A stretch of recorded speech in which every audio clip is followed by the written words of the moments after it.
ሰላም ከነዳጅ እጥረት ጋር በተያያዘ አስገዳጅ እርምጃ መውሰድ የጀመረው መንግስት አዳዲስ አማራጮችን መመልከት መጀመሩ ታውቋል። ለቁልፍ ተልእኮች ካልሆነ ተሽከርካሪዎችን እንዳያንቀሳቀሱ የታገዱ ተቋማት ሲኖሩ በነዳጅ እጥረት ምክንያት የሰው ሕይወት አደጋ ላይ እየወደቀ እንደሚገኝም ተገልጿል።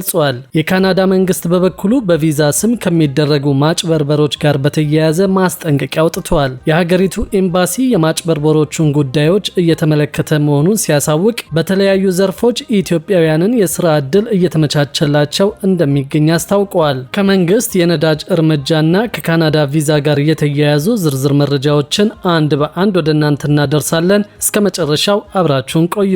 የካናዳ መንግስት በቪዛ ስም ከሚደረጉ ማጭበርበሮች ጋር በተያያዘ ማስጠንቀቂያ ወጣ።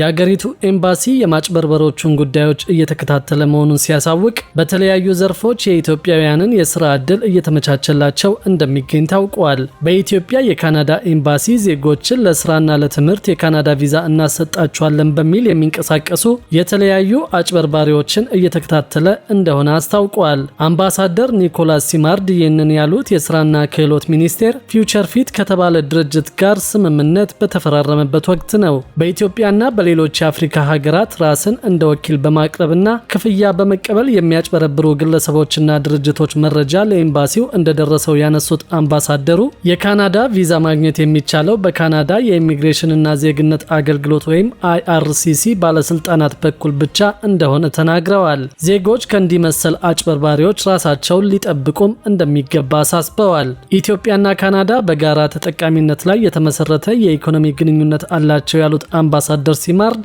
በግብርና በማዕድንና በኤሮስፔስ ኢንዱስትሪ ዘርፎች ላይ ውይይቶች እየተካሄዱ እንደሆነ ጠቁመዋል። አሁንም በኢኮኖሚና በህዝብ ለህዝብ ግንኙነት ዘርፎች በጋራ ለመስራት ፍላጎት መኖሩን ባለስልጣኑ ጨምረው ገልጸዋል። በኮንስትራክሽን፣ በጤና፣ በማዕድንና በእጅ ሙያ መስኮች ለመጀመሪያ ጊዜ ወደ ካናዳ ህጋዊ የስራ ስምሪት እንደሚጀመር የስራና ክህሎት ሚኒስቴርና ፊውቸር ፊት ዓለም አቀፍ ኩባንያ የመግባቢያ ስምምነት በተፈራረሙበት ወቅት ተነግሯል። የፊውቸር ፊት ዓለም አቀፍ ኩባንያ ማኔጂንግ ዳይሬክተር አቢይ ራይሞንድ በስምምነቱ መሰረት ኢትዮጵያውያን ወጣቶች የክህሎት ስልጠና እንዲወስዱ በማድረግ በካናዳ በሀገር ውስጥና በተለያዩ ሀገሮች በሚገኙ የካናዳ ተቋማት ውስጥ የስራ ዕድል እንዲያገኙ የሚያስችል ልዩ ስምምነት መሆኑን ተናግረዋል። በኮንስትራክሽን፣ በጤና አጠባበቅ፣ በማዕድንና በተለያዩ የእጅ ሙያ መስኮች ለመጀመሪያ ጊዜ ስልጠናው መሰጠት እንደሚጀምርም ተናግረዋል። ስልጠናው ለመጀመሪያ ጊዜ የሚሰጥ ቢሆንም በተዘረዘሩት መስኮች ብቻ የሚገደብ እንዳልሆነ በካናዳ በአሁኑ ወቅት ያለውን ፍላጎት መሰረት በማድረግ የማስፋፋት ስራ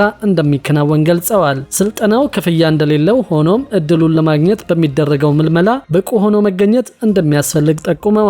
ዜጎችን ወደ ካናዳ መላክ ብቻ ሳይሆን በዓለም አቀፍ ደረጃ ተፈላጊና ብቁ እንዲሆኑ የሚያስችል ክህሎት እንዲኖራቸው ማድረግ ትኩረቱ መሆኑን አስረድተዋል። በአመት ምን ያህል ዜጎች ስልጠና ይወስዳሉ የሚለው ምርጫ ተደርጎ የማጥራት ስራ ከተከናወነና ስልጠና ከተሰጠ በኋላ እንደሚታወቅ ተናግረዋል። የተማሩ ዜጎች ቅድሚያ እንደሚሰጣቸው፣ ለመጀመሪያው ስልጠና የሚሆኑ ዜጎች በስራና ክህሎት ሚኒስቴር በኩል ከተመዘገቡት መካከል እንደሚመለመሉ፣ በቀጣይ ግን በዩኒቨርሲቲዎችና በኮሌጆች ምዝገባ እንደሚጀመር አስረድተዋል። የስራና ክህሎት ሚኒስትሯ ወይዘሮ ሙፈሪያት ካሚል በበኩላቸው ስምምነቱ ወጣቶችን በተገቢ ሁኔታ ሰልጥኖ ለካናዳ ገበያ በማዘጋጀትና የስራ ዕድል ተጠቃሚ እንዲሆኑ ለማመቻቸት ተቋማትንና አሰልጣኞችን ለማብቃት ሚና ያለው ዘላቂ ኢንቨስትመንት እንደሆነ ተናግረዋል። ስምምነቱ ዜጎችን እውቀት፣ ልምድና ክህሎት እንዲያዳብሩ ቅድሚያ እንደሚሰጥና በሂደትም የስራ ዕድል መፍጠርን ትኩረት እንዳለው ገልጸዋል። የተለያዩ አካላት ወደ ካናዳ ሰው እንልካለን እያሉ እያጉላሉ እንደሆነ እናውቃለን። በመንግስት በኩል ከዚህ ስምምነት ውጪ ሌላ ህጋዊ እውቅና ያለው ስምምነት የሌለ መሆኑን በማህበራዊ ሚዲያዎቻችን ለማሳወቅ ሞክረናል ብለዋል።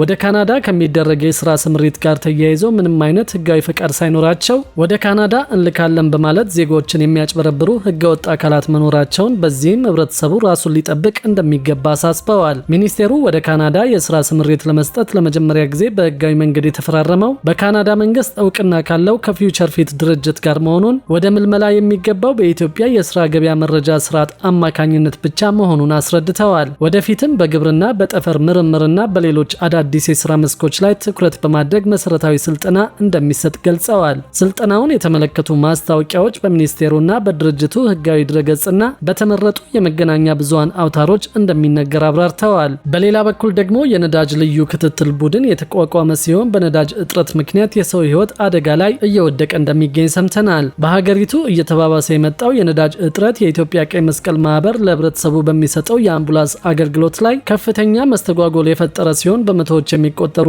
አምቡላንስ መኪናዎች እንዲቆሙና በድንገተኛ የሕክምና አገልግሎት አሰጣጡ ላይ ከፍተኛ ስጋት እንዲፈጠር ማድረጉ ተሰምቷል።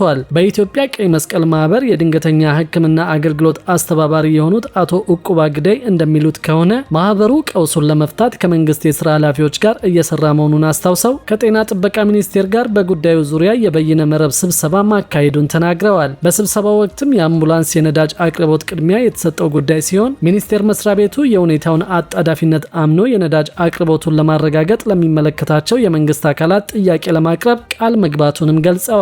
የነዳጅ እጥረቱ በበርካታ ክልሎች በማህበሩ ሰብአዊ ተግባራት ላይ ተጽዕኖ እያሳደረ እንደሚገኝ ተጠቅሷል። በማህበሩ የድሬዳዋና የሐረር ቅርንጫፍ ጽህፈት ቤቶች ከአካባቢው ባለስልጣናት ጋር በቅርበት በመቀናጀትና የክልል ንግድ ቢሮ በሚያቀርበው የነዳጅ ኮታ ተጠቃሚ በመሆን የአምቡላንስ አገልግሎቱን ሙሉ በሙሉ እየሰጡ ቢሆንም ሌሎች ክልሎች ግን ከፍተኛ መስተጓጎሎች እያጋጠማቸው ይገኛል። እስከዛሬ ባለው መረጃም በነዳጅ እጥረት ምክንያት 6 ክልሎች በአጠቃላይ 374 አምቡላንሶች አገልግሎት መስጠት አቁመዋል። ከሌሎቹ የክልል ቅርንጫፍ ጽህፈት ቤቶች የተገኙ ሪፖርቶች እስካሁን ባይደርሱም በትግራይ 255፣ በኦሮሚያ 69፣ በአማራ 31፣ በማዕከላዊ ኢትዮጵያ 7፣ በሲዳማ 6 እንዲሁም በአፋር 6 አምቡላንሶች አገልግሎት እየሰጡ አይደለም።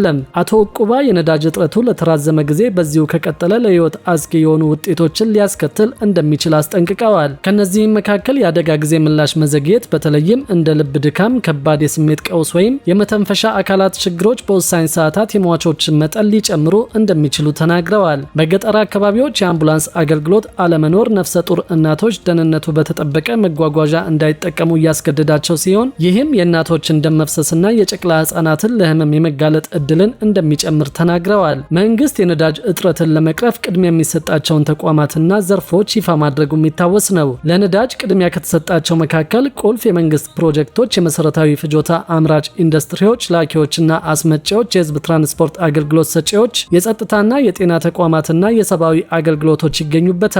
ህዝቡም የእግር ጉዞ እንዲለምድ መንግስት ምክሩን ማስተላለፉ የሚታወስ ነው። አንዳንድ የመንግስት የልማት ድርጅቶች ሰራተኞቻቸውን በርቀት ስራ እንዲሰሩ፣ ተሽከርካሪዎችን በጋራ እንዲጠቀሙ፣ ለቁልፍ ተልእኮዎች ካልሆነ ተሽከርካሪዎችን እንዳያንቀሳቅሱ ያደረጉ ሲሆን እጅግ አስፈላጊ ላልሆኑ ሰራተኞቻቸውን በግዳጅ የዓመት እረፍት እስከ መስጠት ደርሰዋል። መንግስት የነዳጅ ስርጭትን የሚቆጣጠርና ለነዳጅ ቅድሚያ ለተሰጣቸው ተቋማትና አገልግሎቶች ነዳጅ በትክክል በመመሪያው መሰረት መድረሱን የሚከታተል ልዩ ክፍልም ማቋቋሙ ታውቋል። ከነዳጅ ህገወጥ ንግድና ነዳጅን ያለአግባብ ከማከማቸት ጋር በተያያዘ የመንግስት ኃላፊዎችን ጨምሮ ከ600 በላይ ግለሰቦች በቁጥጥር ስር መዋላቸው ተገልጿል። የነዳጅና ቀጠናዊ ትስስር ሚኒስቴር በህገወጥ መንገድ ሲዘዋወር ወይም ያለአግባብ ተከማችቶ የነበረ በብዙ 100 ሺህ ሊትር የሚገመት ነዳጅ መውረሱንም ተናግሯል። የመካከለኛው ምስራቅ ጦርነት የነዳጅ ዋጋ ጭማሪ ማስከተሉን በመጥቀስ መንግስት በነዳጅ ምርቶች የችርቻሮ ዋጋ ላይ ከሰሞኑ ጭማሪ ማድረጉ የሚታወቅ ነው። ከጦርነቱ ማግስት ጀምሮ መንግስት በየወሩ ከፍተኛ የውጭ ምንዛሪ በማውጣት ለነዳጅ ድጎማ እያዋለ እንደሚገኝ ባለስልጣናት ተናግረዋል። ይህ አካሄድም የነዳጅ ዋጋው ሙሉ በሙሉ ወደ ነበረበት እስኪመለስ ድረስ የሚቀጥል መሆኑም ታውቋል።